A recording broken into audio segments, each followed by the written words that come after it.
DSC ఇప్పుడు మనం notification ఇస్తున్నాం. డిఎస్సి విషయంలో అధ్యక్ష గతంలో జరిగిన అంటే తప్పులు ఏమేమి జరిగినాయి, ఇప్పటికీ ఎన్ని నోటిఫికేషన్ జరిగినాయి, ఏ ప్రకారంగా లీగల్ ఇష్యూలు వచ్చినాయి, అవన్నీ స్టడీ చేసి పక్కడబంది నోటిఫికేషన్ ఇద్దాం, లీగల్లీ ఇబ్బంది లేకుండా చేయాల్సిన లక్ష్యంతో మేము పనిచేస్తాం అధ్యక్ష.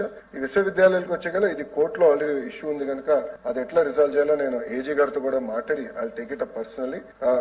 గవర్నర్ గారిని కూడా కలిసినప్పుడు నేను గవర్నర్ గారు ఛాన్సలర్, ఆయన కూడా చాలా స్పష్టంగా ఎట్టి పరిస్థితుల్లో రిక్రూట్మెంట్ మీరు పూర్తి చేయండి, ఎన్ఆర్ఎఫ్ ర్యాంకింగ్స్ ఇంప్రూవ్ అవ్వాలంటే సొంత ఉపాధ్యాయులు ఉండాలి, అంటే ప్రొఫెసర్స్ ఉండాలి, దానికి మీరు సీరియస్ గా తీసుకోండి అని గవర్నర్ గారు కూడా చెప్పారు. అది మేము సీరియస్ గా తీసుకుంటామని గౌరవ సభ్యులు తెలుపుకుంటూ, పెద్దలు అన్నట్టు 4330 శాంక్షన్ పోస్టులు ఉంటే కేవలం 1048 పోస్టులు ఇప్పుడు ఫిల్ అయినాయి, 3282 పోస్టులు ఖాళీగా ఉన్నాయి. దానికి వచ్చే సంవత్సరంలో ఫిల్ చేస్తామని ఈ సభాముఖం మీ అందరూ తెలుపుకుంటూ, గౌరవ ముఖ్యమంత్రి గారు నన్ను హెచ్ఆర్డీ మినిస్టర్ చేసినప్పుడు చాలా స్పష్టంగా నాకు చెప్పింది, ఎన్ఆర్ఎఫ్ ర్యాంకింగ్ ఈ రోజు ఆంధ్ర రాష్ట్రం 9వ స్థానంలో ఉండి అది 3వ స్థానానికి తీసుకురండి, క్యూఐఎస్ ర్యాంకింగ్ టాప్ 100 లో ఒక ప్రభుత్వ విశ్వవిద్యాలయం 5 సంవత్సరాలు ఉండాలని నాకు టార్గెట్ ఇచ్చారు అధ్యక్ష.